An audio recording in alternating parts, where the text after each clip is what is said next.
Gravando? Ainda não está gravando. Então, admitir pessoas que estão chegando agora.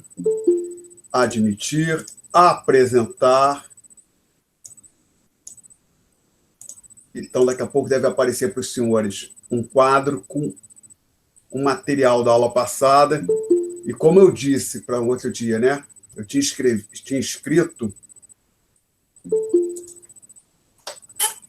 O quadro apareceu para vocês, né? Obrigado. Então, eu tinha escrito no quadro algo. Tinha escrito, acho que isso aqui. E, nossa, tá horroroso isso aqui, só para ter certeza. Ah, desculpa, tem que fazer uma coisa. Já sei aqui. Admitir. Serviços. Que eu reiniciei o computador, eu tenho que algo que tem que fazer aqui manualmente. O Oracle iniciar, o drive desse negocinho, eu iniciar aqui manualmente. Ok. Foi. Então agora deve estar melhor. Eu tinha escrito outro dia no quadro isto aqui. Estudais, e ninguém falou nada. E quando eu queria dizer estaduais, eu até falei, ó, vocês estão falando, tem que me avisar quando estiver errado, hein? Pedi e ninguém falou nada. Aí ontem não, na última aula, na quarta, foi quarta-feira, hoje é segunda, não é isso? É. Então, na aula de quarta, a Rebeca pediu para eu resolver um exercício, eu resolvi, cheguei à conclusão que o gabarito estava errado, isso que está, esse quase horroroso que está ali, reproduz a discussão que inclusive, infelizmente, foi para o YouTube. Eu disse que eu não ia... O que acontecer nessa aula vai para o YouTube. Bom, e qual foi o grande problema? Estava errado. O gabarito estava certo. Vou já dizer para vocês que o que estava errado. Essa questão aqui, ela essencialmente pedia esse item, essa questão 4A do capítulo 11, essencialmente ela pedia para a gente resolver para a gente avaliar o índice, a inflação utilizando o deflator do PIB. Tratar o bem 1 e o bem 2 como se fossem únicos bens da economia, avaliar o PIB nominal e avaliar o PIB real. E, pelo que eu entendo, provavelmente a pessoa que me pediu para fazer cometeu o mesmo erro que eu cometi, porque a pessoa tinha chegado no mesmo número, que eu cheguei em 37,5% aqui no fim. Falei, isso aqui é a resposta final, foi a resposta igual, foi isso. Então, realmente, o gabarito estava errado, que o gabarito fala em 34,69, se não me falha a memória. E aí, mas eu me lembro que você não falha a memória, eu falei, eu vou conferir depois esse exercício com mais calma e ver se eu não errei aqui. E realmente eu errei aqui, o gabarito estava certo. Vamos entender qual é o erro. Vamos lá.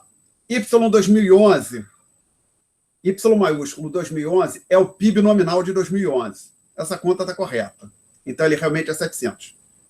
O Y maiúsculo 2012 é o PIB nominal em 2012. A conta também está correta e o número é esse aqui. O Y minúsculo subscrito 2012 é o PIB de 2012 real e deveria ser o PIB de 2012 a preços de 2011. Mas olha os números que aqui estão e eu vou marcar esses números usando verde aqui.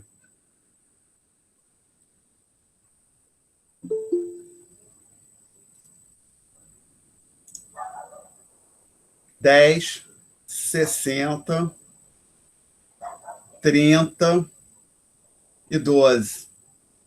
Olha aqui, eu estou pegando os preços de 2012, que preço a segunda, e as quantidades de 2011. Eu me enganei. Na minha cabeça, eu estou mais acostumado a ver o preço à esquerda e a quantidade à direita.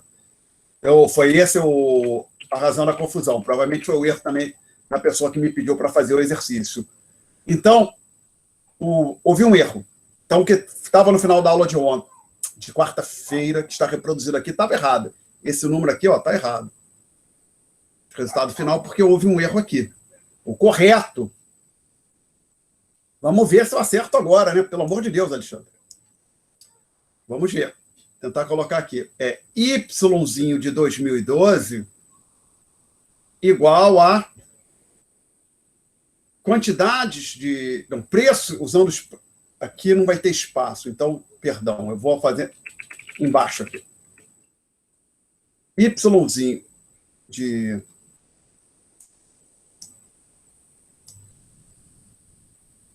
Y minúsculo de 2012, que isso deveria ser o PIB de 2012 a preços de 2011.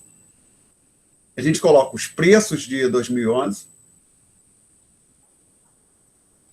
40,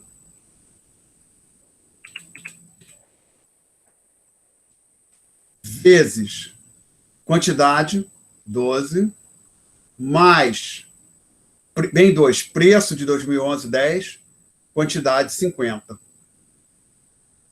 Então, isso aí é, se eu não estiver confuso, é 480 mais 500, é igual a 980. É um pouco diferente do 960. Por isso que o número bate próximo. Aqui a gente achou 30, no erro, 37,5, enquanto no gabarito a gente achou 34,69%. Não tenho certeza. Vou só conferir aqui. Então, 40, 12 vezes, Enter, 500 mais 980. Ok. Então, quem é o deflator do PIB? Ele vai ser o PIB nominal, dividido pelo PIB real, vezes 100. Então, o deflator do PIB é o 1.320, dividido por 980, vezes 100. Então, esse P com 2 decimais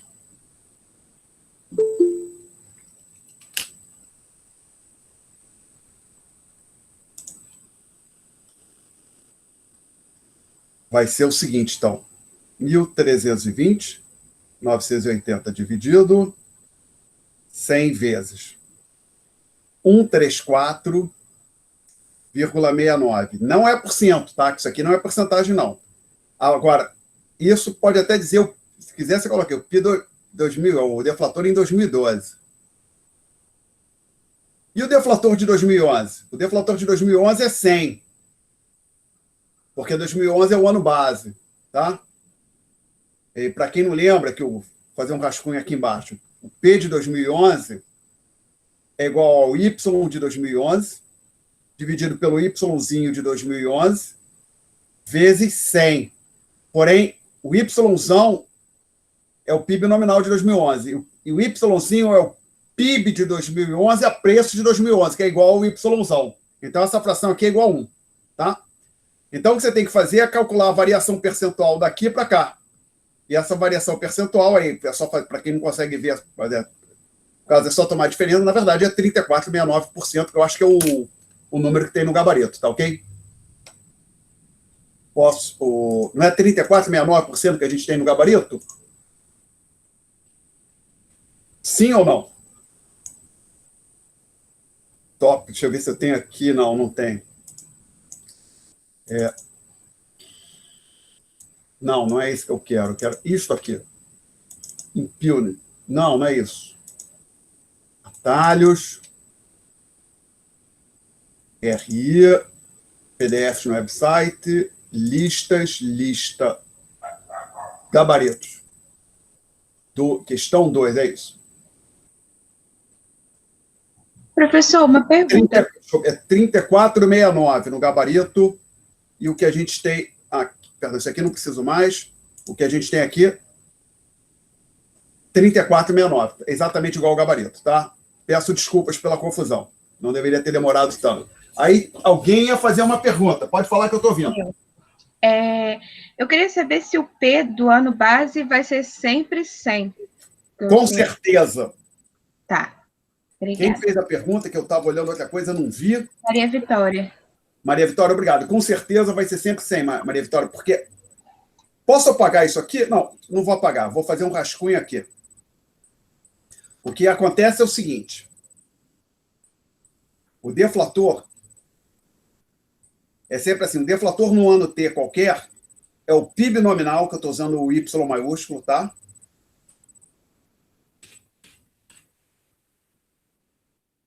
Dividido pelo PIB real, ou seja, o PIB do ano T avaliado a preços do ano base, tá? Vezes 100.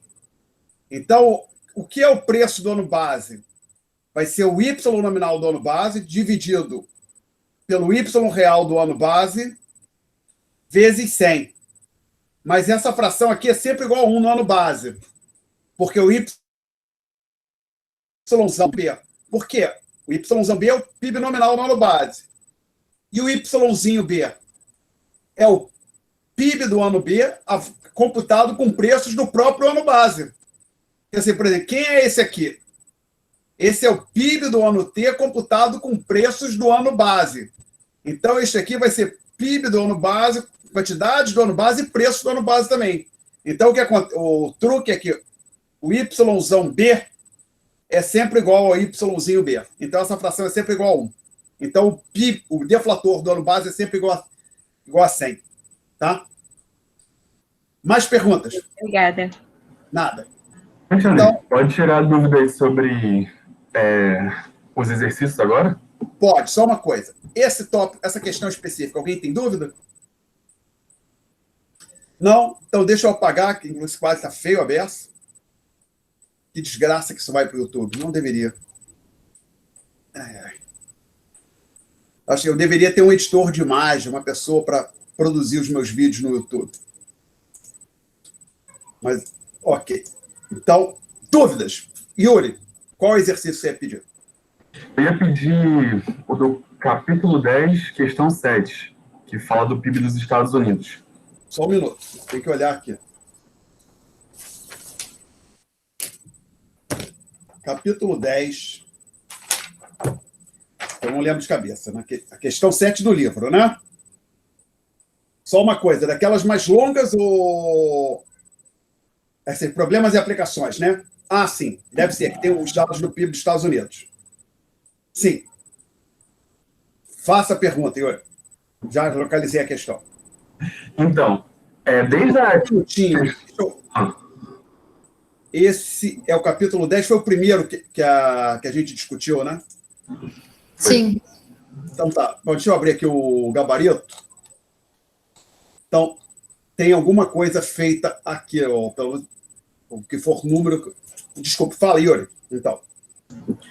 Eu só ia comentar que desde a questão lá eu não consegui encontrar o resultado. Aí eu queria ver se você poderia fazer junto com a gente aqui para facilitar a compreensão. Eu também não consegui fazer essa questão, não. Bom, eu posso ter errado, mas, por favor, vamos prestar atenção, ver se eu não estou errando. Se vocês desconfiarem que tem algum erro, falem imediatamente. Tá?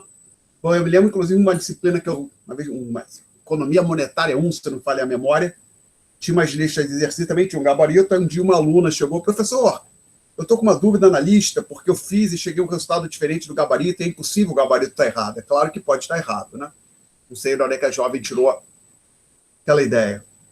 Então, vamos lá. Essa questão, vamos lá. Capítulo 10, questão 7 da parte, que eu vou dizer, PA, quer dizer, problemas e aplicações, que tem questões para revisões e problemas e aplicações, tá? Tem que deixar esse ponto claro. O item 7. Então, considere os seguintes dados sobre o PIB dos Estados Unidos. Então, vamos ver se eu consigo fazer uma tabela menos feia. 14.256, 9.353, 109,8. Acho que é melhor nas minhas tabelas eu não colocar linha, porque a linha fica pior, né? Então, isso aqui é o Y, aqui seria o ano, aqui o PIB nominal, esse Y maior para ser uma, e esse aqui é o deflator, tá?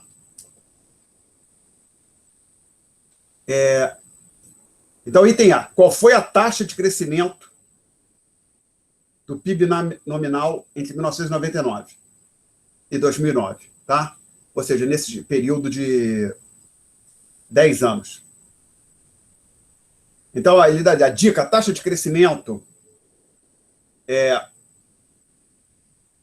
Basicamente, você tem que ter, na prática, uma média geométrica. Por quê? Fazer aqui um rascunho rápido. Depois eu vou apagar esse pedaço aqui. Só para entender. Se você tem, por exemplo, uma variável qualquer era 100, aí por um ano ela passa para 110, ela cresceu 10%, tá legal? Aí suponha que ela cresça, então aqui, daqui para cá mais 10, veio 10%. Suponha que ela cresça 10% novamente. Ah, é 120. Não, não é 120 não, vai ser 121. Porque quanto é 10% de 110 é 11, tá? Então, como se diz, o crescimento é geométrico, a taxa de crescimento anual não é uma média aritmética. Você tem que fazer uma espécie de uma média geométrica. Lembra? Inclusive, os senhores estudaram isso. Por exemplo, a média geométrica de A e B é isso aqui, tá? Ops, já está aqui, desculpe. É raiz quadrada. É a raiz quadrada entre A e B. A média geométrica entre A, B e C é a raiz cúbica de A, B, C. Tá? Então, o livro já deu a fórmula. Aqui, é só uma questão de aplicar a fórmula. Ele está dizendo o seguinte. Você tem que pegar o Y. Para eu escrever um pouco menos, gente, para não escrever 2009 e 1999, eu vou colocar aqui um F e um I, tá legal? Para não escrever Y subscrito 2009, eu vou colocar YF, para escrever um pouquinho menos. Tá? YI. Aí você pega, então, agora lembra que, por exemplo, quando você divide 120 por 100, por exemplo, isso dá o quê? 1,2, né? A taxa de crescimento é 20%, ou 0,2, mas o fator, se ele precisa multiplicar, então, por exemplo, eu colocar assim, x1, x2 na data 2 dividido por x na data 1 igual a 1,3, então x2 é igual a 1,3 vezes o x1. Então, quando eu digo a variável x cresceu 30%, eu multiplico o x na data 1 por 1,3 para ter o valor do x na data subsequente. Então, é isso que está aqui. Então, isso seria 1 mais a taxa de crescimento. Tá certo? Então, esse número que está entre parênteses é 1 mais a taxa de crescimento. Mas que taxa de crescimento é essa? É para todo o período de 10 anos que você tem aqui. Tá certo? Não é a taxa para um ano só. Então, se eu digo que em 2000 eu ganhava 5 mil reais e agora eu ganho 10 mil reais, o meu salário aumentou 100%, mas não aumentou 100% ao ano, aumentou 100% no intervalo de 21 anos, tá legal? Então, essa é a taxa de crescimento período de 20 anos. A média você tira desse jeito aqui, levando a 1 sobre N. Seria como se você tirasse uma raiz enésima disso aqui, tá? Lembrando que x elevado a 1 sobre n é igual a um número y, desculpe, x. N. X elevado a 1 sobre n é igual a raiz enésima do x, quando x é inteiro. Então, o livro diz assim, você tem que aplicar essa fórmula aqui.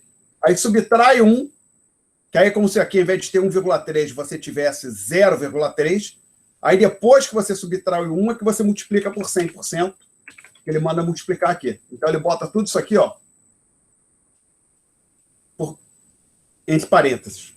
Entre colchete, cubo e multiplica por 100. Então, é uma questão de aplicar a fórmula. Vamos ver se eu não errei agora. Alguma pergunta até aqui?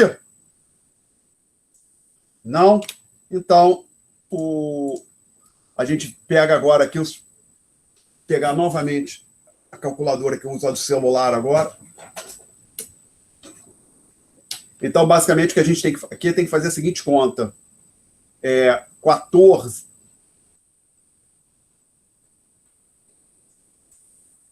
A conta a ser feita nesse item aqui é 14,256 dividido por 9,353 elevado a 1/10, ou 0,1, vezes menos 1, tudo isso vezes 100.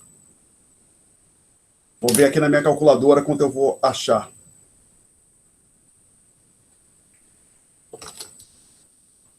(14,256) 9,353 dividido 1 y elevado a x. 1 menos 100 vezes.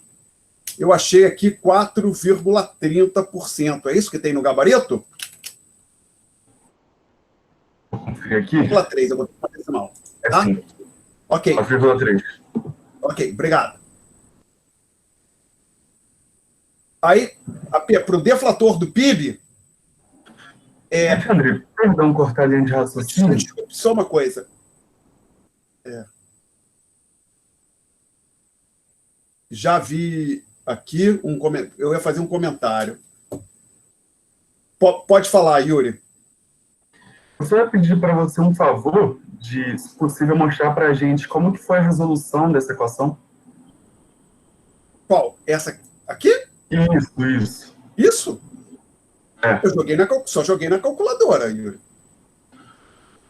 Basicamente, tem que ter uma calculadora ou num Excel. Divide um número pelo outro, você divide isso aqui, eleva por 1 dividido por 10, ou seja, 0,1, subtrai 1, multiplica por 100. Era essa? Oi? Isso. Tranquilo. Beleza, ficou claro. Basicamente, só para entender, isso aí é jogar na calculadora. Aí, se a sua calculadora não tiver a função exponencial, um lugar que você pode fazer no Excel, tá certo? Você só escreve parecido com essa fórmula aqui, aí tem que colocar os parênteses, essas coisas, mas dá para fazer também no Excel, se a calculadora não tiver a função exponencial, tá? É comum a calculadora com as 4 operações. Desculpa, se a calculadora não tiver um botão desse tipo assim, não dá para fazer, tá? Aí tem que levar para o Excel. Mas aí no Excel você consegue fazer também, ok? Perguntas? Ok. Agora aqui eu vou fazer um comentário. Eu não sei se é um problema da tradução ou se no livro em inglês não estava bem colocado. O item A está escrito, a pergunta é esse que a gente acabou de discutir. Qual foi a taxa de crescimento do PIB nominal entre 1999 e 2009? Para mim, eu lembro, taxa de crescimento do PIB entre 99 e 2009, ela só queria fazer isso, não tinha isso, basicamente, vou apagar o que seria o termo. Seria apagar isso aqui, ó. Seria só a taxa de crescimento total no período, que é o que sairia daqui, tá certo? Ok? Então, basicamente, aqui não teria o Y, aqui não teria um décimo, seria, ignora o expoente, ou seja, usa o expoente 1. Ou seja, então, basicamente, dá um outro exemplo aqui, bem simples. Por exemplo, como eu tinha falado, o meu salário em 2000 era 5 mil, agora o meu salário em 2021 é 10 mil. Qual é a taxa de crescimento do meu salário? 100%, dobrou, passou de 5 mil para 2 mil, no período todo. Para fazer esta conta que foi feita, que o livro, na dica, pediu para a gente fazer, eu esperaria que ele pedisse, calcule a taxa de crescimento média, ou a taxa de crescimento anual média, tá legal? A média anual da taxa de crescimento, alguma coisa desse tipo. Mas eles não falaram. Aí o item B. Aí, vocês querem fazer os outros itens também? Esse aqui? Sim ou não? Sim. Bom, o item B é o mesmo exercício, só que agora é para o deflator do PIB. Então, basicamente, isso aqui então seria o item A, esse aqui é o item B, é a mesma lógica. Então, você tem que pegar aqui o PF sobre o preço inicial, elevar isso a 1/10, subtrair 1, multiplicar por 100. Então, o que é isso? É 109,8 dividido por 86,8, fecha parênteses, ou seja, isso aqui é a fração. Elevado a 0,1, menos 1, vezes 100. Então, lá vou eu fazer essa conta aqui. Espero não, que se dê igual ao do gabarito. 79, desculpe. 109,8. 86,8 divide 1 menos 100 vezes. Eu achei como resposta final 26,50%. É isso que tem no gabarito? Ou 26,5%? Vamos olhar aqui o gabarito. Posso até botar para cá. 2,4. 26,4%? Não, 2,4. 2,4, na verdade. 2,4. Deixa eu ler isso aqui. Não podia ser 26. Espera, que se o PIB nominal cresceu 4%, os preços não podem estar crescendo 20%, senão o PIB real teria caído uma monstruosidade. Tem que ser menos que 4,3%, que claramente está errado. Então ainda há uma esperança. Só conferir. Os números eu coloquei de forma correta, né? 14, até o primeiro errei, 109, 86,8. Então 109,8, 86,8 dividido. Eu esqueci de levar a... Foi aqui, ó. Eu não apliquei esse expoente, eu acho. Acho que foi esse o erro. Esqueci de aplicar esse expoente quando fiz a conta.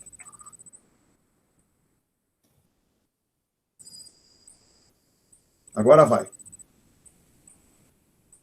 2,38, que com uma decimal dá 2,4%. Que é a resposta do gabarito, não é? Não é isso? Gabarito. Isso. 2,4 foi o que eu coloquei. Ok. Então vamos lá. Item C.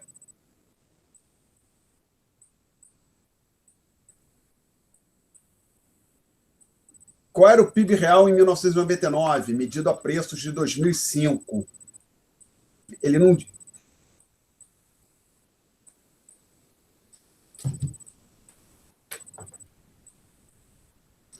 Sim, aqui o ano base, eles mencionam em algum lugar, o B, é o ano de 2005, tá?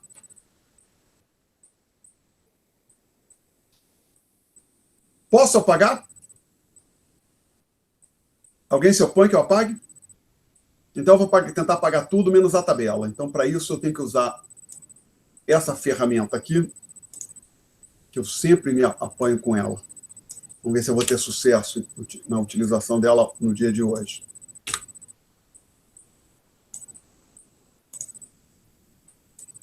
Não. Não estou tendo sucesso, como vocês podem ver.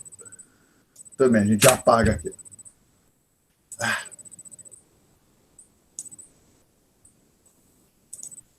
Não sei se foi uma boa ideia botar essas aulas no YouTube, não.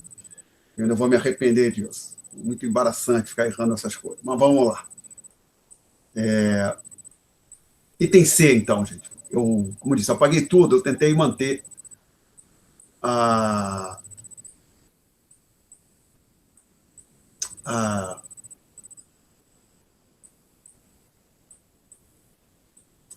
eu tentei, não, mantive aqui as informações, né? A tabela que aparece no enunciado. Aí o item C, ele pede o que eu vou chamar aqui Y subscrito 1999, que é o PIB real 1999, ele medido a preço 2005, sendo que 2005 é o ano base. Então, esse Y 1999, senhores, ele é igual ao Y de 1999 dividido pelo o deflator de 1999 vezes 100. Tá ok? A ideia é essa aqui. Como é que eu sei que é isso? Que observa, só para não haver dúvida, para um ano qualquer, o deflator é o PIB nominal do ano vezes o PIB real do ano. Lembra, esse PIB real está calculado a preço do ano base vezes 100. Então, assim, você joga esse Y para cá, o preço você joga para a direita. Então, aqui, vezes 100. É uma aplicação dessa fórmula aqui. Então, você calcula o deflator do PIB de acordo com esta fórmula aqui. Agora, pegando essa fórmula aqui, você pode jogar o Yzinho para a esquerda, o P para a direita, e você tem essa outra fórmula. E aqui é só fazer, então, o T igual a 1999. Eu tinha dito que usar I, mas acabei não usando, né? Para não ficar mais fácil. Então, já escrevi aqui 1999, a gente vai em frente. Então, o Y de 1999, que é o que ele pediu, ou seja, o PIB de 1999 a preço de 2005, é simplesmente o PIB nominal de 1999, 9353, dividido pelo o PT, que é 86,8, vezes 100. Isso aqui vai ser igual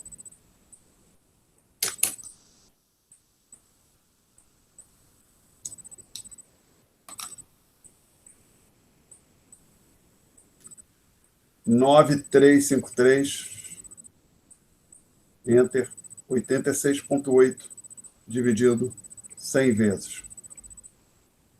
Aqui eu achei 81.184,04, não sei quantas decimais eu botei no gabarito.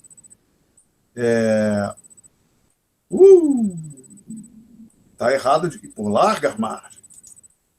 Vamos lá.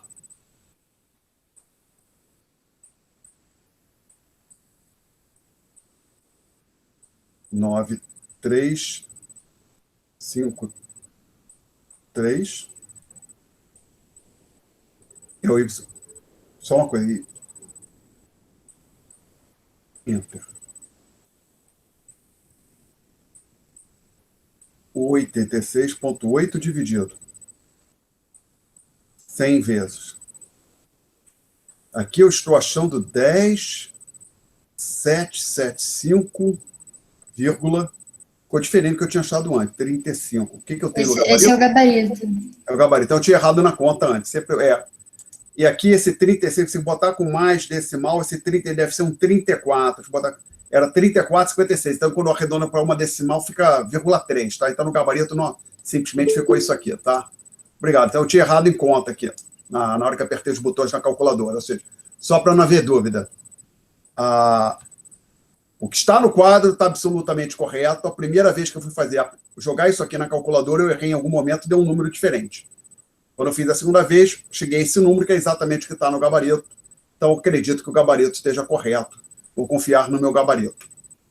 Então, isso aqui era a questão C. Então, agora, atacar aqui a questão D.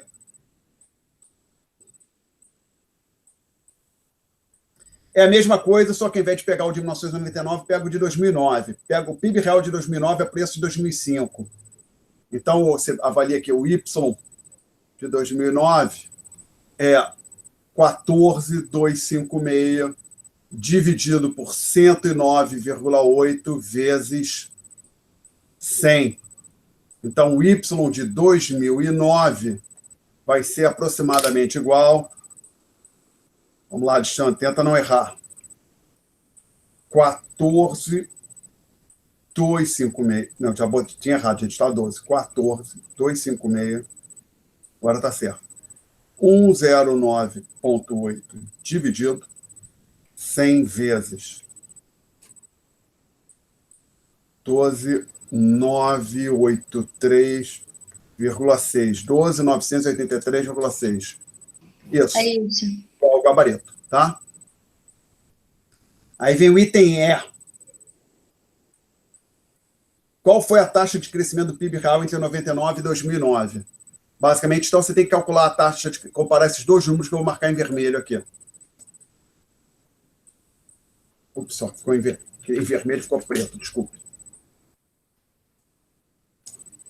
Você tem que comparar o crescimento percentual com aquele conceito que eu dou a média anual entre esses dois valores, ou seja, aplicar a mesma fórmula, a mesma lógica que a gente usou na questão A e na questão B. Então, vou tentar apertar isso aqui no finzinho aqui do quadro. O item é 12,983,6 dividido por 10,775,3, que eu errei. O 3 ficou horroroso, o 0 também. E deve tentar colocar um 0 melhorzinho aqui. Um 3 mais decente. Isso aqui elevado a 1/10 menos 1 vezes 100. Então, aqui talvez dê uma diferença, porque só dependendo da calculadora que a pessoa está usando, por exemplo, se você apaga, que a calculadora te deu a resposta com 8 decimais, aí você salva na memória, esse aqui também que teria 8, digamos, 9 decimais, e você calcula com as 9 decimais, vai dar um pouco diferente se você simplesmente jogar esses dois números. Eu imagino que quando eu fiz no gabarito, eu tenho trabalhado já com os números com uma decimal só aqui nessa conta, é o que eu vou fazer. Então, vou contar 12.983.6, Enter. 10.775. Ponto. Acho que eu errei. Outro. Eu quero começar. 12.983.6. 12.983.6, isso. 10.775.3. 10.775.3, isso. Enter. Eu divido agora, na verdade. Aí ele vou elevar, então já tem o resultado para essa fração, que é 1,2049, vou elevar a fração a 1/10.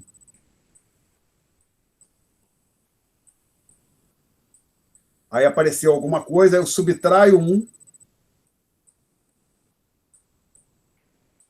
e multiplico por 100. Aqui, para mim, apareceu 1,88179. Qual foi a resposta? Aqui, 1,9. Decimal vai dar 1,9. Sim, deu 1,9, tá? Então, é isso. Aí vem...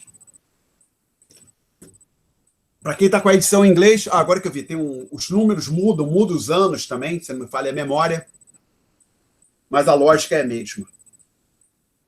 Só para não ver dúvida, esse 1,9 que está aparecendo aqui, ó,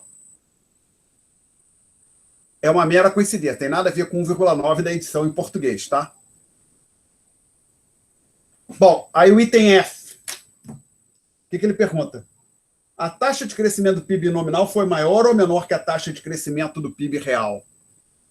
A gente calculou a taxa de crescimento do PIB real, foi 1,9. Do PIB nominal, que acho que era o item A, foi 4,3. Então, o que os autores estão falando, marcar aqui rapidamente, está aparecendo o gabarito para vocês, né? Então, o que o autor pediu, olha, compara quem é maior, isso ou isso? Obviamente, é do item A, que é a taxa do PIB nominal. Tá legal? Aí ele pergunta por que a taxa de crescimento do PIB nominal é maior que a taxa de crescimento do PIB real? Ora, que o PIB nominal ele cresceu por dois motivos. O crescimento das quantidades, da produção propriamente dita, e pelo crescimento dos preços. Então, dentro desse 4,3 tem um pedaço aqui, que seria 1,9, outra parte, ou seja, crescimento das quantidades, que a gente estimou como 1,9, e um pedaço, digamos, pode pensar, a diferença seria crescimento de preços. Ok? Então, deixa eu ver o que eu escrevi aqui. A minha resposta para o item F, menor. Vale ressaltar que se deve ao fato que o deflator de PIB cresceu no período. Esse fato é suficiente para fazer com que o PIB nominal cresça em termos percentuais mais do que real. Ou seja, isso aqui, na verdade, eu estou dizendo o seguinte: como o deflator do PIB cresceu, houve um crescimento dos preços. Esse crescimento dos preços também puxa o PIB nominal. Tá? Perguntas? Não? Então, esse aqui encerrou. Perguntas? Mais perguntas?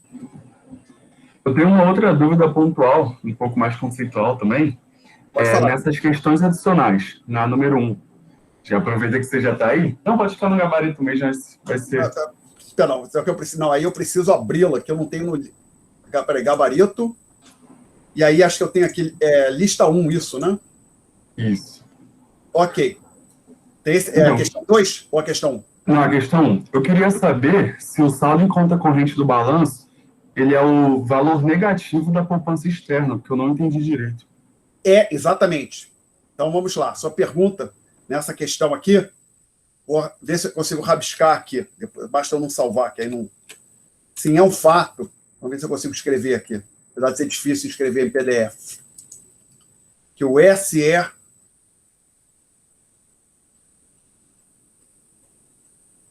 É mais difícil escrever no PDF. Vamos ver se eu vou ter... É igual... ao saldo em conta corrente com sinal invertido. Não é uma mera coincidência, não. É a pura verdade. É um fato. A gente vai voltar a discutir isso quando a gente discutir balanço de pagamentos. Tá legal? Mas é isso mesmo. Ok? É isso. Então, podemos até tentar achar... Deixa eu... Isso era essa a pergunta? É verdade. E aí só vou te dar um... Não quero salvar.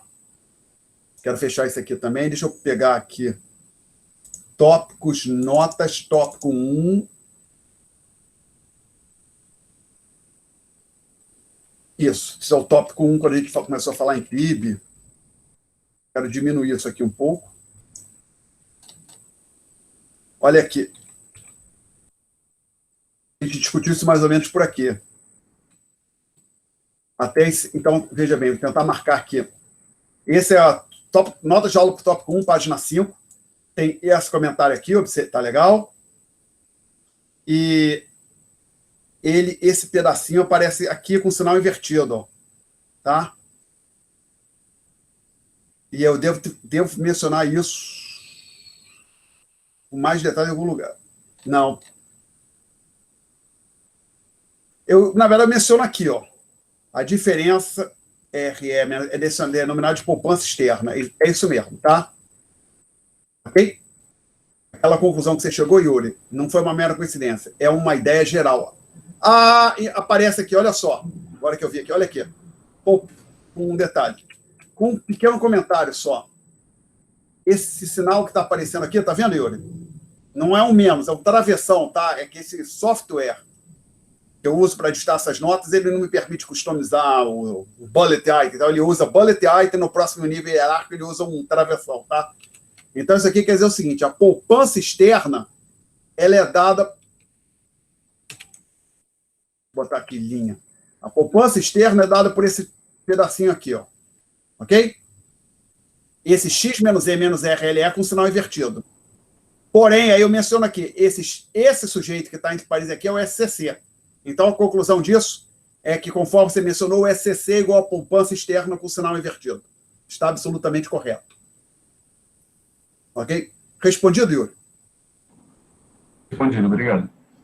Mais perguntas? Então, vamos continuar com a matéria. Então, posso apagar o quadro? Alguém se opõe? Não? Então, ainda bem que existe esse recurso para dar aula. Curiosidade, nas aulas que você tem, algum professor usa um negócio desse? Eu não sei como os colegas conseguem fazer. Acho que não, até porque a maioria das nossas matérias não tem tantas contas, né? Acho que só as matérias de economia. Então, como a nossa primeira economia foi pré-AD, acho que nenhum está usando. Mas, por exemplo, suponha que como é que é? Bom, se bem que você faz muita coisa no PowerPoint ou outra maneira de apresentar, mas ainda bem que existe essa ferramenta, possibilidade de escrever nesse negócio. A minha caligrafia aqui fica um pouco pior do que no quadro negro. Não que no quadro negro fosse uma grande coisa, mas o fato é que eu acho que dá para sobreviver, né? Dá para a gente tocar a vida. Senão, acho que sem isso aí eu não conseguiria trabalhar. Não conseguiria teria muita dificuldade para dar aula. Bom, dito isso, a gente volta. A gente estava no capítulo 12, mas a gente segue as notas de aula. Então, eu estou cheio de papel aqui, eu quero achar as notas de aula. Sim, achei. Então, nós estávamos na página 6 das notas de aula referente ao tópico 5. Eu falei que eu ia entrar no multiplicador monetário. Eu cheguei a falar no final da aula que os bancos multiplicavam a quantidade de moeda. Lembram disso? Que os bancos criavam moeda. Então, inclusive, a nossa discussão apareceu até o seguinte, aqui, BC quer dizer Banco Central, tá? Tem aqui o ativo e passivo, uma das coisas que aparece no passivo do Banco Central é o M0. Então, quando o Banco Central expande o seu passivo, esse item aqui do seu passivo, a base monetária, ele está criando moeda. Só que quando você pensa nos bancos comerciais, por exemplo, pode pensar no Banco do Brasil, que para os fins dessa capitão é um banco como o Bradesco ou como o Santander, se quiser você podia colocar, então, eu não quero o Santander, um banco absolutamente privado, também, bota aí o Santander, ou bota o Itaú, que é brasileiro, não quero que é espanhol, bota o Itaú, que é brasileiro, pronto. Aí, quando ele expande esse item de passivo, o saldo de depósito à vista, o Itaú está criando moeda no conceito M1, né? Lembra que o M1 é PMPP mais o saldo de depósitos à vista. Então, a gente vai discutir isso aqui.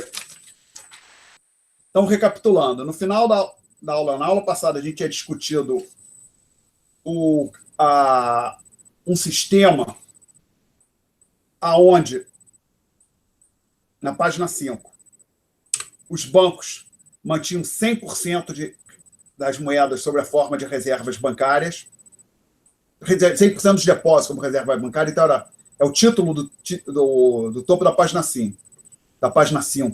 O caso simples do sistema de 100% de reservas bancárias. Então, nesse caso, a gente tinha discutido, não havia criação de moeda.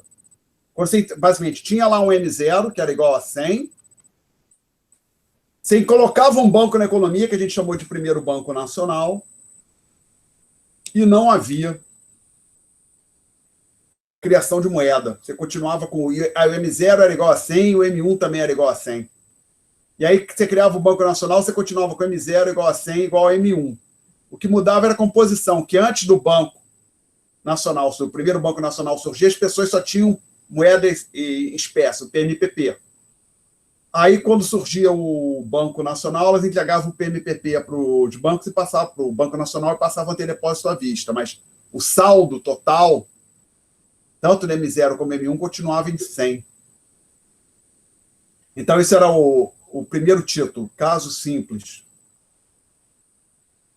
da página 5.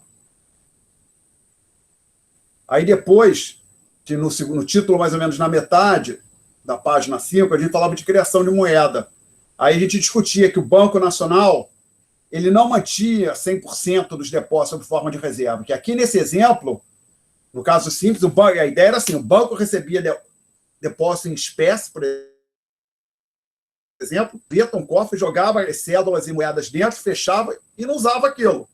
O que os bancos fazem no mundo real é o seguinte, como nem todos os depositantes vão sacar os recursos ao mesmo tempo, quando alguém deposita recurso no banco, o banco recebe aquele recurso, ele empresta para outro agente e cobra juros, tá certo? Então, mas veja bem, na hora que eu deposito 100 e o banco vai emprestar, por exemplo, 80, ele vai manter sob forma de reserva, digamos, 20%. Então, nesse exercício aqui, o M0 era igual, inicialmente, M1 era igual a 100, aí surgia o Banco Nacional, primeiro Banco Nacional, e aí você continuava com M0 igual a 100, porém o M1 passava para 190. Tá? Isso era antes, surgia o Banco Nacional e o M1 passava para 190. Havia criação de moeda. Tá? Ou seja, agora, então aqui você tinha M0, no caso assim, M0 igual a M1, aqui você tem M0 menor que M1, que é o que usualmente vai acontecer. Bom, aí eu te falei, olha, aqui a gente mencionou. Desculpa, a conclusão que a gente teve nesse caso, nesse segundo caso, de criação de moeda, é que os bancos criam moeda quando eles somente mantêm uma fração dos depósitos como reserva. Ou seja, eles geram liquidez para os demais agentes. E aí, entra agora no tal de multiplicador da moeda, que é na página 6. Isso, multiplica mesmo, gente. Que aí eu menciono, a criação de moeda que a gente discutiu neste exemplo aqui, não para no primeiro Banco Nacional. Por quê? Vamos colocar aqui o que aconteceu. O primeiro Banco Nacional recebeu, então esqueci, primeiro BN, tá? BN é para não ficar escrevendo Banco Nacional. Ele recebeu depósitos de 100, ele emprestou esse dinheiro, passou esses recursos para frente,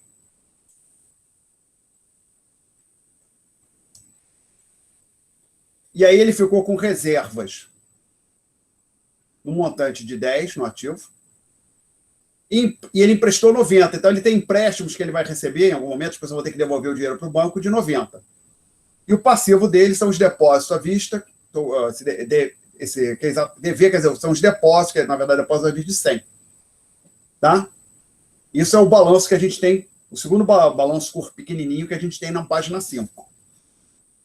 Agora, pensa o seguinte, alguém pegou esses R$90, sacou do primeiro Banco Nacional e depositou num outro banco, que aí o MEC chama de segundo Banco Nacional.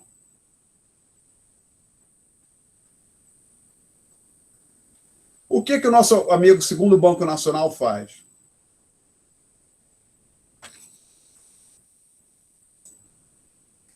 O segundo Banco Nacional, senhores, ele recebeu 90 como depósito. Então, o depósito à vista, ele tem 90. Ele guarda como reservas 10% de 90, tá? Que é 9.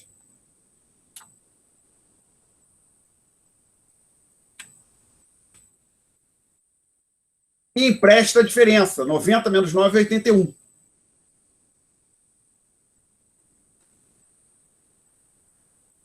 Perguntas até aqui?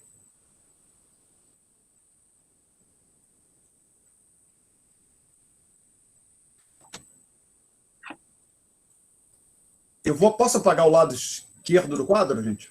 Alguém se opõe? Pode. Ninguém protestou, então lá vou eu. Obrigado para aqueles que falaram pode. Então, lá vamos nós. Plact.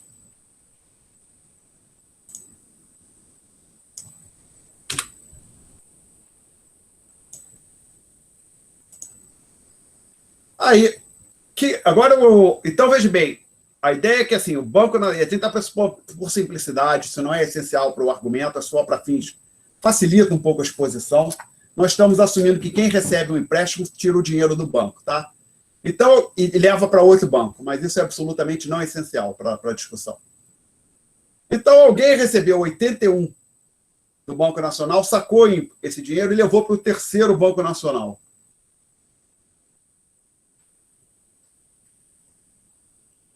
Disco de pincel. Não, não é isso que eu quero, não.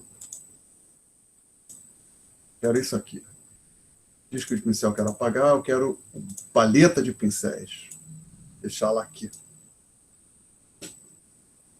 Então, agora, no terceiro Banco Nacional, vai ter o que acontece nesse outro banco? Esse banco que acabou de abrir, ele não existia antes. Ah, mas ele disse, tudo bem, você poderia até pensar o seguinte, ao invés de dizer que ele... Você poderia mudar o exercício, dizer que você, ao invés de estar olhando, dizendo que o Banco surgiu agora, está olhando para os depósitos incrementais, os novos depósitos. Mas podemos manter como manifesto dizer que o banco surgiu agora. Ele recebe depósitos num montante de 81, mantém 10% disso sob a forma de reservas. Então, a gente está dizendo que ele vai manter 8,1, que é 10% de 81. E a diferença, ele vai emprestar. A diferença de 80, estamos falando assim, de 81 menos 8,1, isso aqui é 72,9. Tá? Então, ele empresta 72,9.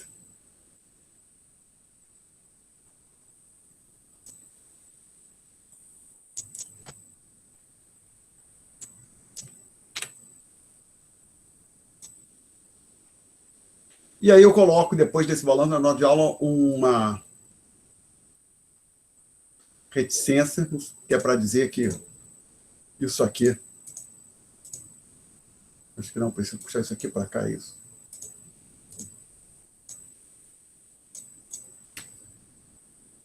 Coloco embaixo desse balanço, reticências na vertical, fazer que continue. Aí teria um quarto Banco Nacional, um quinto Banco Nacional, cada um recebendo uma rodada de depósito cada vez menor. Alexandre. Oi. Essa questão que você falou, né, que está no livro, né, dos 10% e tal, dessa razão de reserva. De onde vem esse valor, assim? Por que esse 10%? Por que eles mantém esses 10%? Especificamente essa proporção? O 10% veio da cabeça do Menkel, para fins de ilustração, tá legal? Tá? Mas foi só... Uma das vantagens de você usar 10%, que é bem fácil de fazer a conta, só dividir por 10, tá? Uhum. Mas veja bem, a lógica seria a mesma que eu colocasse 50% ou 90%. Só que o efeito, o chamado multiplicador, ele é tão maior quanto menor foi esse coeficiente que a gente está aqui usando 10 por 1, chamado o coeficiente que os bancos mantêm reserva sobre depósito. Mas não é nada tão... Vou te dar um exemplo aqui, só para você ter uma ideia. No Brasil, é um pouco... Os dados que eu olhei, fica um pouco abaixo de 50%. Por que, Alexandre? Nessas notas de aula mesmo aqui, deixa eu ver se é isso aqui. É esse aqui mesmo. RI. Notas. Tópico 6. No final de jogo de notas de aula,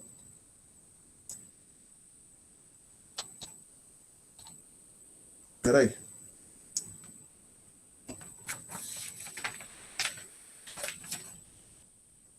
Curioso. Ah, não é aqui. Eu estou olhando no lugar errado. Desculpa. Então, mas também acho que eu tenho aqui.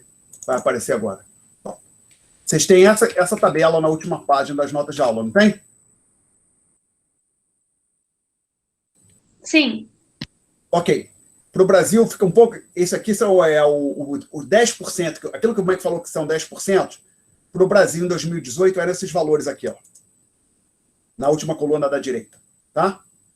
Última coluna da direita. 49% em janeiro, quase 50% em janeiro. Caiu um pouco, ficou sempre acima de 44%, tá? E abaixo de 50%. Ok? Então, 10% na cabeça do Mencken, mas quando você olha aqui para o preço da Casa do Brasil, um pouco abaixo de 50%. Aí a lógica funciona, só que, evidentemente, os números iriam mudar. Tá?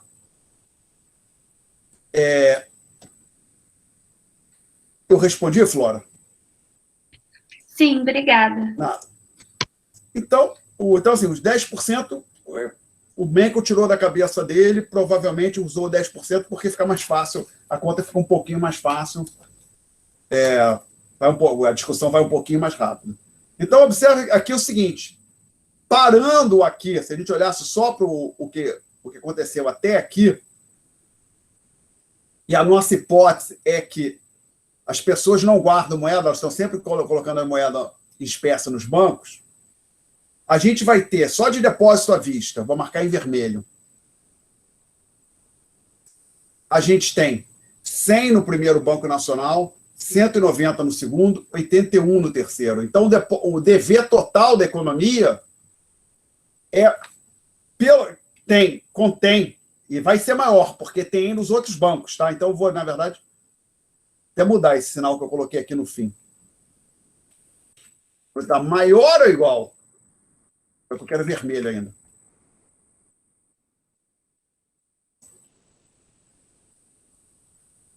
$100 mais 90 mais 81, tá? Então, se eu não estiver confuso, 271. 190 mais 81, isso, 271, tá? E lembra que quando a gente parou na página 6, na página 5, eu tinha falado, olha, olhando aqui só para o primeiro Banco Nacional, o M1 está em 190. Mas aqui só o depósito à vista, que é uma componente, é um pedaço do M1, que ainda tem o PMPP, isso está em 271 já. Tá? E ainda teria esses aqui, ó. Esse pedaço, a interação com os outros bancos. Então, à medida que o dinheiro vai circulando, as pessoas vão depositando, os bancos vão fazendo empréstimos, o saldo de depósito à vista vai crescendo. Então, agora, depois dessa reticência, eu coloco uma bolotinha, um bullet item, e eu falo oferta total de moeda.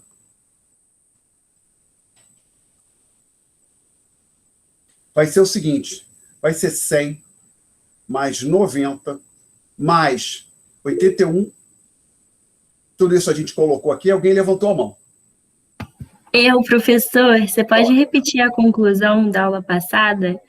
Na aula passada, na Não, página... a conclusão que você falou agora, porque esse ponto foi da aula passada. Sim, à medida que a gente olhou só para o que acontecia no primeiro Banco Nacional, ou seja, a gente não olhava para isso aqui, nem para isso aqui, a gente já tinha um M1 de 190, tá? Mas quando você começa a olhar o que é que acontece nos outros bancos, você vê que o depósito à vista já está em 271. E ainda tinha isso tudo aqui para acontecer. Então, ok? Mas então, a minha dúvida é sobre... Fala. Fala, desculpa. O que a gente vai tentar fazer agora é avaliar o valor associado a essas reticências. É isso. O resto da cadeia. É uma cadeia infinita, literalmente, tá? Fala, Gabriel. Mas a minha dúvida é sobre a conclusão que você disse, né? Que à medida que as pessoas vão colocando dinheiro nesses bancos, as reservas aumentam ou elas diminuem? Porque cada banco vai ganhando uma fraçãozinha, né? Cada banco recebe um pouco menos, mas ele gera uma nota. Foi 100, 90, 81. Os bancos vão recebendo um pouco menos, mas vão gerando um dinheiro adicional, tá legal? Ok? Expandindo a oferta de moeda. Cada banco tem uma contribuição incremental de forma a fazer com que a oferta de moeda fique maior. Aí, para cada passo da cadeia, a contribuição é menor, mas a contribuição acontece, tá? Perguntas?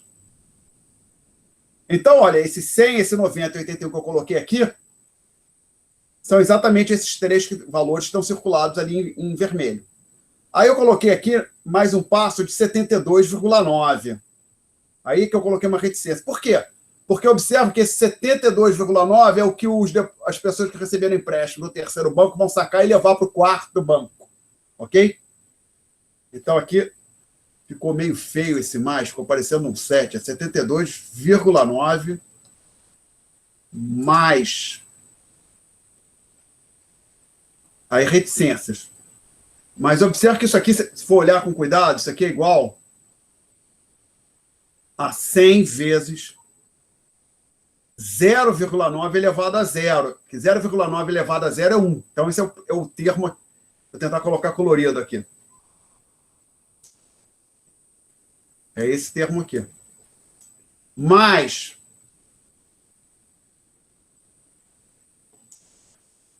100 vezes 0,9 elevado a 1. E aí eu estou falando desse termo aqui, o 90. Mais 100 vezes 0,9 elevado ao quadrado, que aí dá 8,1. 0,9 ao quadrado é 8,1, vezes 100 é 81. Então, estou falando desse pedaço aqui, ó.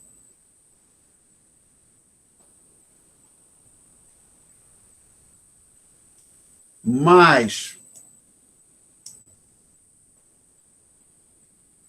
100 vezes 0,9 ao cubo, que 0,9 ao cubo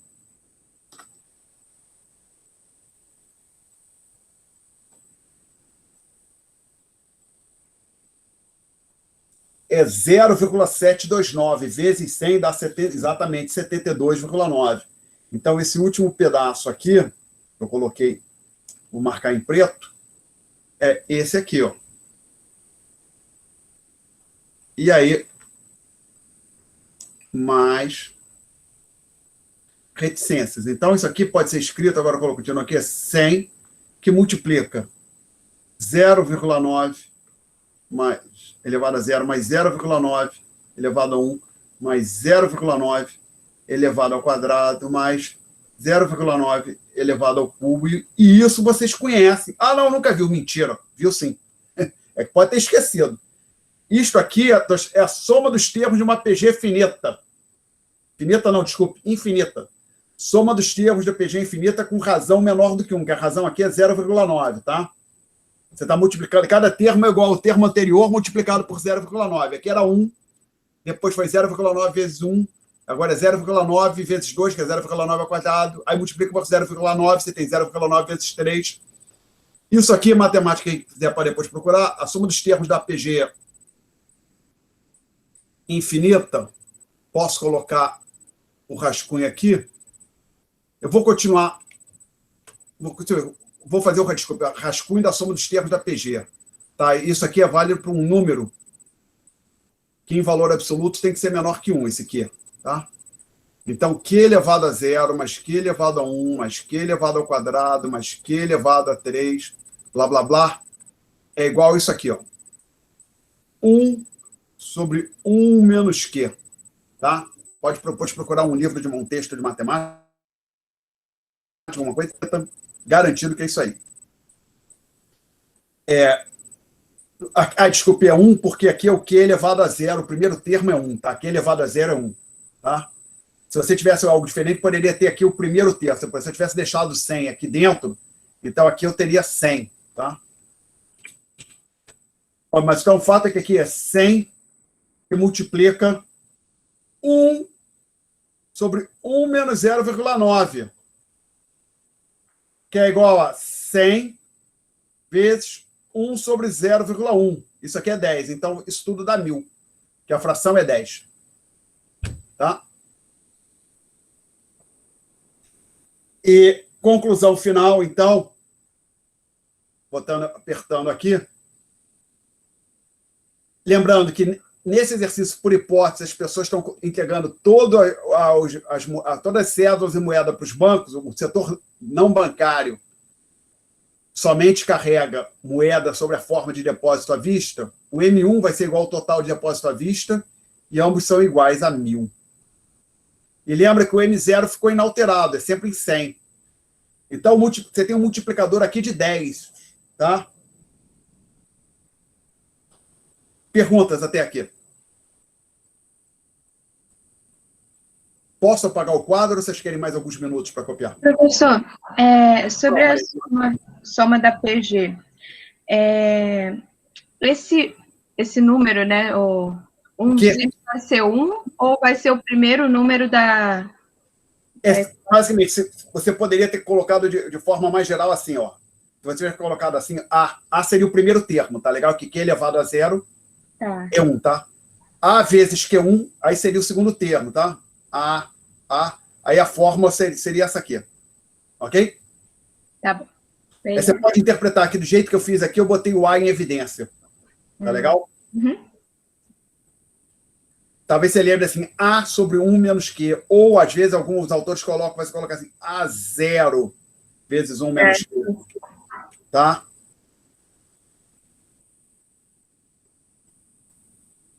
Mais perguntas, gente? Fico feliz que alguém lembra da forma de sistema da TRPG. Eu não estou inventando. Certamente, os editores viram isso em algum momento antes de entrar na UFRJ. Bom, eu vou apagar o quadro. Alguém se opõe? Apaguei. Então, depois, na terceira bolotinha, então, que na segunda bolotinha tem essa conta que a gente fez, concluí que eu obtive o número 1000, que seria a oferta de moeda. Então, na terceira bolota dessa página, a gente fala da fórmula do multiplicador monetário, que eu uso para denotá-lo a letra M minúsculo. Então, esse M minúsculo é o multiplicador monetário. Observe que, só uma coisa, curiosidade, a gente teve aqui 1 menos 1,09 para multiplicar, ou seja, a gente ficou com 100, que era a base monetária, vezes isso, que é igual a 100 vezes 1 sobre 0,1. E a gente falou que os bancos mantinham como reserva justamente 10%, ou seja, 0,1. Então, o multiplicador monetário, o M é igual a 1 sobre R, onde R é a fração dos depósitos que os bancos mantêm sob a forma de reserva. Tá? Importante ter em mente, só para não ter dúvida, esse R aqui ele entra na fórmula unitária, né? Então, se eu digo que R é 10%, quando eu for aplicar a fórmula, eu tenho que usar 0,1, tá? Ok? Então, ele entra na forma 0,1 aqui. Ok? Perguntas? Então, o que acontece é o seguinte, o M1 é igual a Mzinho vezes M0. Lembrando, M1 é aquilo que a gente chama de base monetária, PMPP mais reservas do banco. M1, PMPP mais depósito à vista, tá? Então, esse aqui, o M1 é igual ao M vezes M0. Aí eu menciono depois aqui, depois que eu apresento essa fórmula, onde o Mzinho é igual a 1 sobre o R, que no exercício que o Menco discutiu, esse R era 10%, ou 0,1, eu digo, o autor assumiu por simplicidade que PMPP igual a zero, ou seja, PMPP igual a zero, eu estou querendo dizer o seguinte, lembra, PMPP é papel moeda em poder do público, não bancário, que pessoas como eu, vocês, e as empresas como um restaurante ou uma loja entregavam tudo que era moeda em cédula, espécie para os bancos. Ele assumiu, por simplicidade, que o PMPP é igual a zero. Em cursos mais avançados, por exemplo, quem faz um curso de introdução à economia vê exatamente essa fórmula que vocês estão vendo, que é o que está incluído no manual do banco. Quando a pessoa vai num curso no segundo, terceiro, quarto semestre, no curso de economia monetária 1, vai ver uma fórmula mais complicada do que essa. Aí você vai tirar, você vai eliminar essa hipótese, você vai permitir que o PMPP seja positivo, aí você chega numa outra forma, mas a gente vai ficar com do jeito que está aqui no quadro. O M é igual a 1 sobre R. Estamos implicitamente assumindo que o PMPP é nulo. Mas o ponto central, para ilustrar aqui, é que os bancos criam liquidez. Tá? Ou seja, pode pensar assim, uma liquidez básica, por isso que chama de base monetária, uma liquidez inicial criada pelo Banco Central, e os bancos atuam de forma a criar liquidez adicional por meio do multiplicador monetário. Perguntas? Não? Então, a gente vai agora fechar. Essa conta que você fez, então, foi só para, de alguma forma, definir matematicamente o que o Mencken tinha dito, certo? Desculpa, eu não defini matematicamente, eu perdi o que você falou depois de definir matematicamente. Esse caminho que o Mencken tinha dado através dos 10% do que você fez agora foi tipo uma prova matemática, certo? Sim. Eu segui mais ou menos o que o Mencken fez. Acho que não está muito diferente do manual do livro-texto, não. Tá. Tá? Ok? Não, tá diferente, não. Desculpa, eu falei tá, tipo, ok. Ok, tá. Então,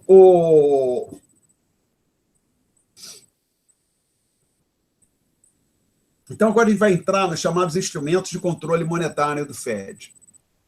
Então, a ideia é que a reserva, e quando fala FED, equivale para qualquer... eu escrevi instrumentos do FED de qualquer outro banco central, tá? Pelo menos qualquer banco central minimamente estruturado, e vale para o Banco Central do Brasil, inclusive. Os instrumentos que o Banco Central típico tem para controlar a oferta de moeda, lembra? O Banco Central ele tem controle sobre o M0, que é um item do seu passivo, mas ele não tem controle direto do M1. Ele pode, impactando o M0 via multiplicador monetário, também afetar o M1, tá ok? Perguntas até aqui? Tem 3 instrumentos clássicos.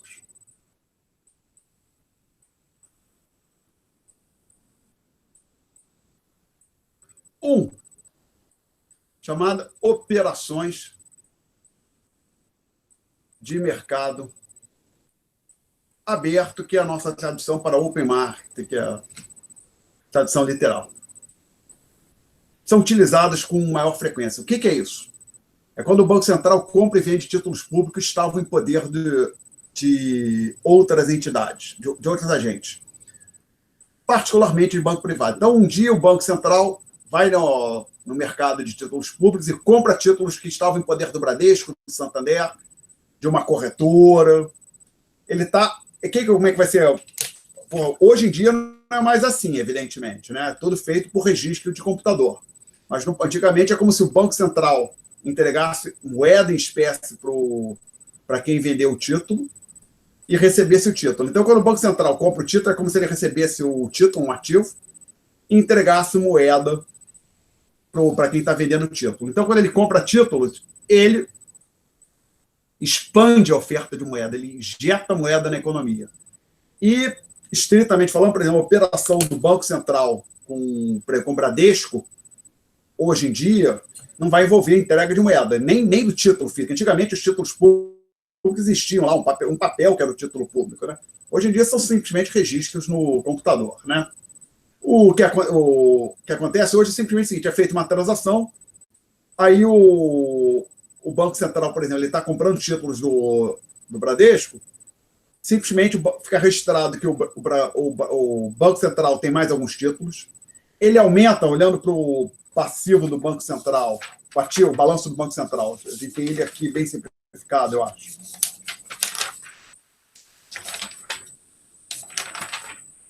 Não, falei que tinha, mas não tem. Mas eu tinha falado, no Banco Central ele tem um item lá que são as suas reservas. Então, basicamente, o que aconteceria numa operação dessa de compra? Aqui o balanço do Banco Central e aqui do Bradesco. Digamos que a compra seja no valor de X, tá?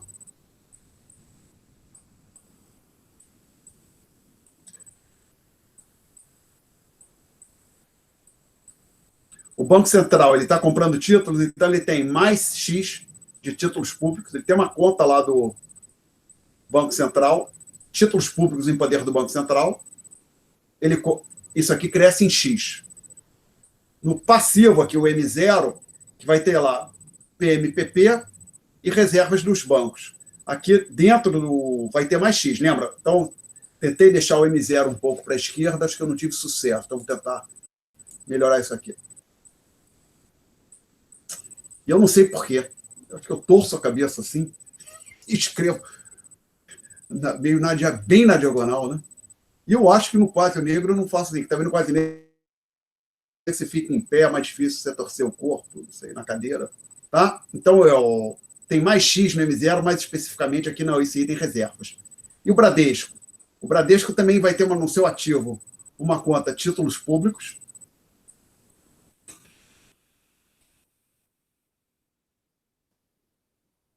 Esse aqui ele se desfez, ele então reduziu em X, mas nas contas reservas junto ao Banco Central ele passa a ter mais X, porque basicamente o que acontece? É como o Banco Central simplesmente aumenta o saldo do Bradesco. Aqui eu botei BB, né? Desculpe, falei Bradesco, aqui eu usei o Banco do Brasil. Mas tanto faz se é Bradesco, Banco do Brasil, Santander, Itaú. Simplesmente ele aumenta o saldo do banco que vendeu os títulos, para no caso aqui no quadro é o Banco do Brasil, tá? E agora o Banco do Brasil tem reservas adicionais de 100 que ele pode emprestar, fazer alguma coisa que ele tem interesse em fazer, tá? Isso é quando o Banco Central compra títulos. Quando o Banco Central vende títulos, é o contrário. Ele entrega títulos na mão dos demais agentes e recebe moeda de volta. Basicamente, reduz, então, a liquidez, tá?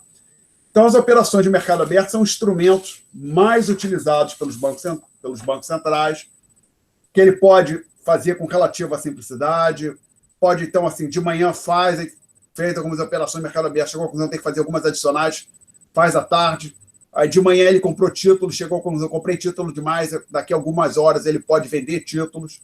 Então, isso são utilizados com mais frequência e essas operações permitem bastante flexibilidade ao Banco Central para a condução da política monetária, tá? Perguntas? Não?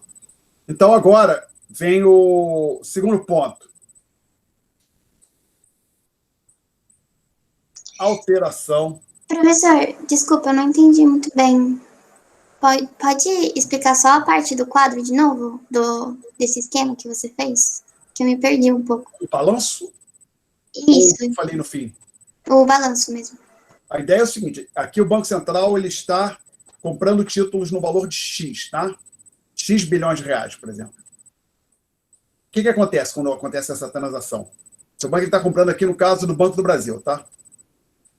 Tem um item no ativo do banco, uma conta de ativo do Banco Central, que é títulos públicos em poder do Banco Central. Isso aqui aumenta em X, tá legal? A contrapartida é mais X aqui no passivo, que ele aumenta o saldo do Banco do Brasil, saldo de reservas do Banco do Brasil. Ok? Sim, sim. E com o Banco do Brasil, o que está acontecendo? Ele tem um item também lá no ativo do Banco do Brasil, títulos públicos em poder do Banco do Brasil. Isso aqui cai em X, porque ele se desfez dos títulos. E a contrapartida é que dentro do ativo, na conta reservas, tem um crescimento, tá legal? De mais X. Reservas que o Banco do Brasil tem junto ao Banco Central. Então, no frigir dos ovos, que agora, se antes o Banco do Brasil estava exatamente no mínimo que ele tinha de reservas, agora ele tem uma folga de reservas. Tá? Ele pode fazer alguma coisa com isso agora. Tá? Esse movimento é para ajudar aos bancos, caso eles tiverem... Não. A ideia é que, vamos lá, eu assumi, suponha que o banco, eu não falei, talvez devesse falar, suponha que o Banco do Brasil, o Banco Central quer expandir a oferta de moeda. Por que eu não sei? Ele quer colocar mais moeda na economia. Uma maneira de fazer isso é comprar títulos públicos. Então, assim, basicamente, o Banco Central vai no mercado e começa a comprar títulos públicos. Tá? Basicamente, ele quer puxar a taxa de juros para baixo. Ele começa a vender moeda, para ter mais moeda na economia, a gente vai ver mais à frente, tende a puxar a taxa de juros para baixo. Se ele acha que ele quer subir a taxa de juros, ele faz um movimento contrário. Ele começa a vender títulos e tirar... Quando ele vende, ele entrega títulos e tira moeda da economia, tá? Então, se ele quer expandir a oferta de moeda, ele compra títulos. Se ele quer contrair a oferta de moeda, ele vende títulos. Tá legal? Tá bom, entendi, obrigada. Nada. O segundo instrumento é a alteração das reservas exigidas.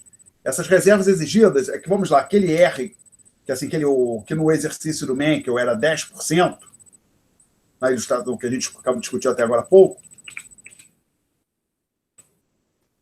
tem um mínimo que o Banco Central exige que os bancos mantenham. Tá certo? Então, o Banco Central chega e ele vai dizer, olha, basicamente, o R, vamos pensar assim, R é o que os bancos mantêm. Tem um R barra, que é o mínimo. Então, o que vai acontecer na prática é que o R que os bancos mantêm vai ter que ser pelo menos o mínimo. Então, o Banco Central ele chega e diz, olha, bancos, vocês têm que manter pelo menos 40% dos depósitos sob forma de reservas. Então, você recebeu 100 de depósito, 40 você tem que guardar aí, sentar em cima. 60 você pode usar livremente. Tá? Então, aí, o truque aqui, eu posso apagar o quadro? Pelo menos parte dele? O item 1? Alguém se opõe que eu apague o item 1? Pode. Obrigado. Então, eu vou apagar o item 1 e continuar o 2 aqui embaixo. Em cima, desculpe.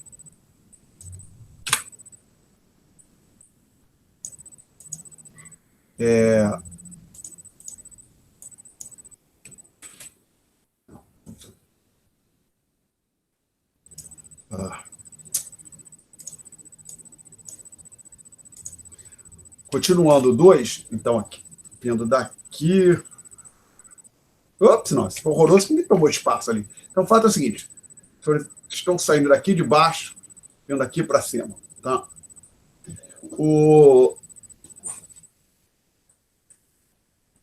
O truque, que veja bem, quando o Banco Central ele mexe com esse reserva mínima exigida, ele não está tirando nem colocando moeda na economia. O que ele está impactando, lembra que então, basicamente, quando o Banco Central compra e vende títulos públicos, ele mexe direto com o M0, tá? Quando ele, por exemplo, ele compra títulos públicos, ele joga moeda na economia, ele está aumentando o M0. Isso faz, como o Mzinho está constante, o M1 aumenta também. O truque desse 2 aqui é que aí o Banco Central ele não está mexendo com a base monetária, ela fica parada. Não muda. O que ele está fazendo, ele está puxando o Mzinho para baixo, se ele estiver aumentando. Na hora que ele exige, ele aumenta esse mínimo aqui, os bancos vão ter que possivelmente fazer um ajuste e aumentar as reservas que eles estão mantendo, tá legal? Ok? Então, isso os bancos centrais não utilizam, não mudam toda hora. Tipo, é um valor de manhã, é outro à tarde, é um valor na segunda de manhã, aí a segunda à tarde é outro, terça de manhã já muda de novo, não. Eles fazem essa mudança esporadicamente. Aí eu peguei uns dados aqui para o Brasil em 2018. Foi 40% em janeiro, fevereiro e março, 25% de abril até novembro e 21% em dezembro. Tá? 2018 é o mesmo ano que a gente tem a tabela. Curiosamente, se você for olhar olhar os dados da tabela, vou colocar aqui no quadro, deixa eu tentar colocar novamente. Aí só que eu já vi que alguém levantou a mão. Fala, quem seja, alguém levantou uma mão. Quem levantou? Eu mesma, de novo, sorry. Você pode voltar aí no quadro, é sobre o quadro. Tá. Eu não entendi a diferença desse R para esse R mínimo, assim, aqui no exemplo. Vou tentar deixar Por que o R não pode ser o próprio R mínimo? Porque talvez os bancos queiram manter algo além do mínimo que o Banco Central exige. E vai acontecer aqui. Por exemplo, olha essa informação que eu dei aqui nas notas de aula para 2018, tá legal? E olha o que aconteceu Olha aqui para a última coluna direita dessa tabela que eu joguei agora no quadro. Está dando para ver a tabela? Todos os meses, os bancos foram além do que o Banco Central pediu. O Banco Central pediu 40% em janeiro, fevereiro e março. Aí, quando ele reduziu para 25%, os bancos reduziram um pouco ali, para 44%, 45%, mas não foram para 25%, não. Tá? Então, aí depois o Banco Central deu mais uma reduzida, 21% em dezembro. Aí você pode dizer que talvez a redução em outubro, novembro ou em dezembro seja por conta dessa redução, mas também já estava em tá?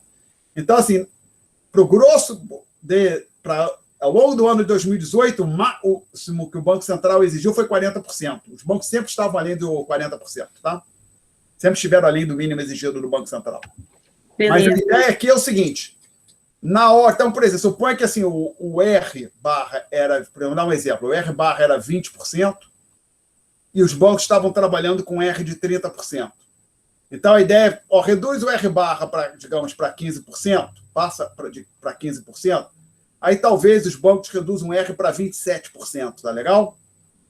Aí, nesse caso aqui, isso aumentaria o M, porque lembra que o M é 1 sobre R. Então, quando o Banco Central reduz a reserva mínima, ele está esperando que os bancos reduzam o R que eles estão trabalhando com, e isso faça com que o M aumente, o multiplicador aumente. Então, essa redução que aconteceu em 2018 é que o Banco Central estava tentando expandir a oferta de moeda, tá? Fazer com que o M1 aumentasse, sem mudar a base monetária.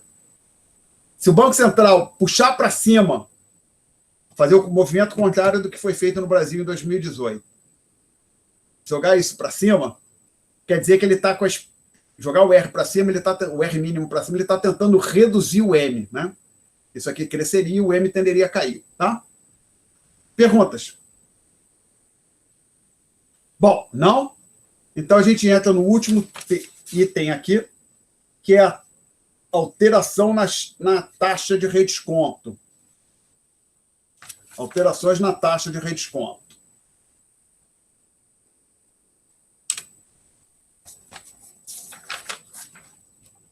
Essas alterações na taxa de redesconto, que é o item 3,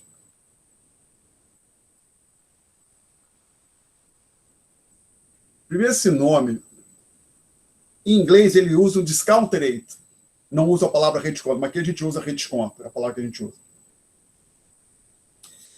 Por que esse nome redesconto? Porque antigamente existe um tipo de documento de crédito que no Brasil é chamado duplicata, que a gente pode, assim, basicamente, o duplicata é no título de crédito, alguém tem lá um documento dizendo tenho R$100 para receber daqui a 3 meses. Aí a pessoa quem está com aquele documento em mão não quer esperar 3 meses para receber R$100, procura um banco para ver se recebe o dinheiro um pouco antes. Então, ele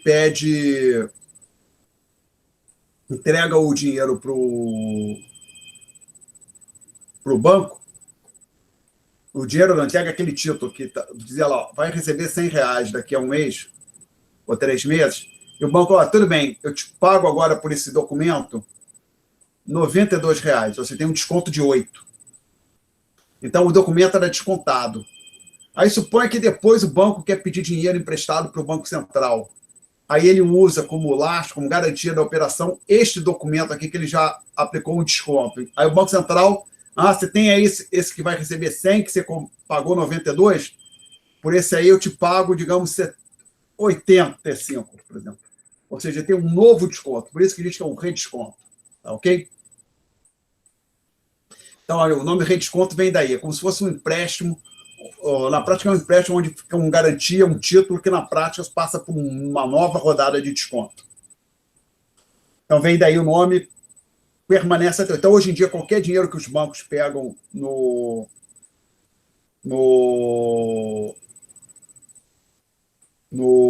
Banco Central acaba sendo chamada com ou se não todo, pelo menos usualmente é chamada de redesconto, uma operação de redesconto. Quer dizer o seguinte: o Banco Central emprestou dinheiro para os bancos, para um banco.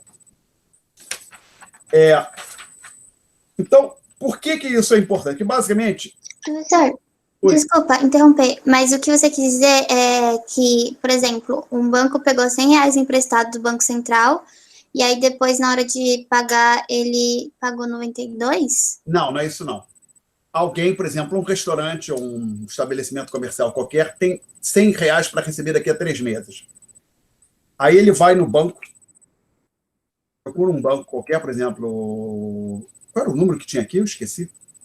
Tá, 85, pronto. O número é o que menos interessa. O banco tem um documento lá, um título de crédito, ele vai receber 100 reais. Um banco não, um restaurante. Tem R$100 para receber daqui a 3 meses. Mas o restaurante não quer esperar aqueles 3 meses. Então, ele quer antecipar o recebimento, então ele procura o banco e diz, olha, eu tenho esse documento, eu tenho esse crédito aqui para receber daqui a 90 dias, mas eu gostaria de antecipar o recebimento. Banco, quanto é que você me paga por isso? Aí o banco, isso aí eu te dou 92. Então, o banco efetua um desconto, tá ok? Então, o banco agora, feita essa operação, o banco vira detentor de uma dívida de R$100, que vai ser paga daqui a 3 meses, que ele comprou por 92. Aí supõe que daqui a 2, 3 dias o banco precisa e resolva pedir dinheiro emprestado ao Banco Central. Precisa pedir dinheiro. No caso, seria preciso, tá? Pedir dinheiro emprestado ao Banco Central.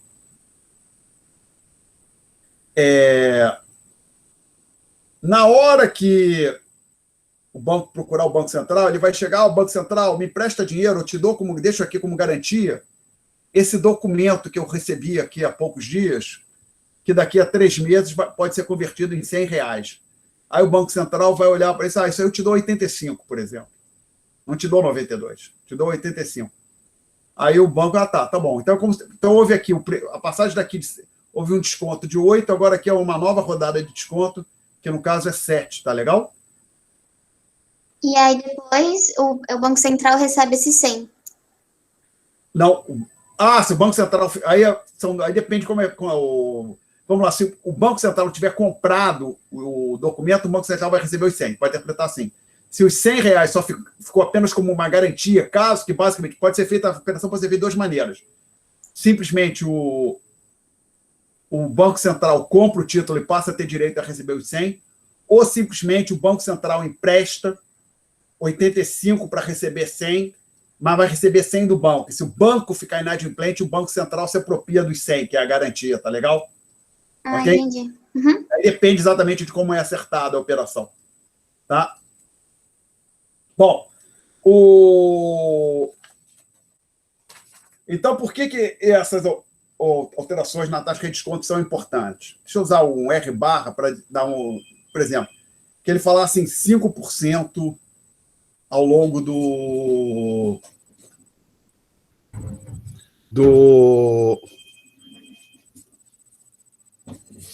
começo que ele estivesse emprestando a 5%. Bom, aqui, 5% ao ano, vamos pensar assim. Usualmente, isso vai querer dizer o seguinte, que o banco que conseguir dinheiro sem ir no Banco Central vai pegar conseguir uma taxa menor, por exemplo, 4% ou 3% ao ano. A ideia é que, usualmente, para o banco, não a taxa de redesconto é punitiva, é uma taxa relativamente cara. Os bancos não querem pegar esse dinheiro. Só pega realmente no caso de extrema necessidade. Então, quando é que isso pode acontecer? Quando, por exemplo, se um banco, digamos, descobrir que emprestou dinheiro demais, ou comprou títulos demais, e está com uma deficiência de reservas, ele precisa de dinheiro. Então, aí o banco, se ele não conseguir, junto aos outros bancos, ou vendendo títulos que ele tem em carteira, ele vai bater no Banco Central. E o que acontece? Pode interpretar assim, supõe que o Banco Central passe isso aqui de 5%, por exemplo, estava inicialmente aqui, vou chamar 1, situação inicial 1, situação final é 2, ele passa isso aqui para 7%, às vezes os bancos, a taxa de redesconto, que era 5%, agora passou para 7%. O que os bancos... Se eu tiver que bater lá, no guichê do Banco Central, vai ser pior do que era antes. Então, eu tenho que ser mais cauteloso agora nas minhas operações. É melhor eu ter mais cuidado no sentido de emprestar um pouco menos de dinheiro, comprar um pouco menos de títulos públicos, aumentar um pouco as minhas reservas para reduzir a chance de que eu venha bater na janela de redesconto. Então, basicamente, quando o Banco Central muda a taxa de redesconto, quando ele aumenta, ele tenta induzir os bancos a serem mais cautelosos e emprestarem menos dinheiro. Tá certo? quando ele vai na direção contrária, ele está tentando induzir os bancos a emprestarem mais dinheiro, gerar mais moeda, ok? Perguntas? Não? Bom, deixa eu ver então aqui o próximo passo. Estudo de caso. Corridas aos bancos e a oferta de moeda. Tem uma discussão no livro sobre isso. Então, uma coisa importante... Posso apagar o quadro? Estamos virando aqui para a página 7. Estudo de caso.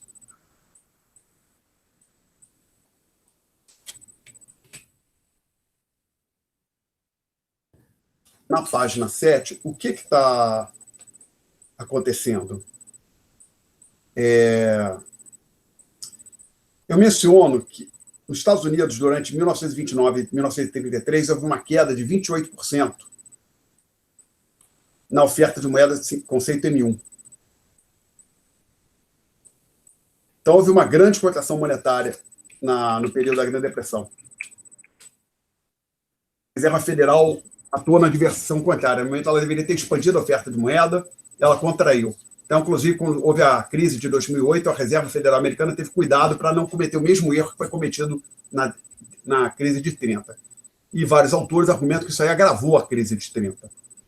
E um ponto importante é que inflação e deflação não são fenômenos simétricos.